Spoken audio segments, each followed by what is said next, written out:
Mantan Direktur Rumah Sakit Umum Zainal Abidin Banda Aceh memenuhi panggilan tim penyidik KPK untuk memberikan keterangan terkait proyek pembangunan gedung onkologi dengan skema multi-years contract tahun 2019 sampai dengan 2021. Pemeriksaan oleh KPK hari ini menurut mantan Direktur Rumah Sakit ini berlangsung dengan santai. Dengan beberapa pertanyaan pelaksanaan proyek semasa dia menjabat sebagai direktur, Azharuddin mengaku akan memenuhi kembali panggilan dari KPK jika dibutuhkan kembali. Nggak ada apa-apa. Santai aja.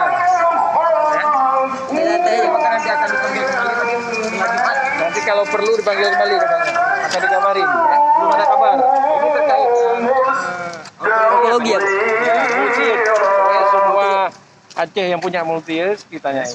Seperti diketahui, mantan Direktur RSUD ZA Dr. Azharuddin diperiksa KPK berkaitan dengan pembangunan gedung onkologi center RSUD ZA dengan skema pembiayaan multi-years contract melalui APBA pada tahun 2019 sampai dengan 2021.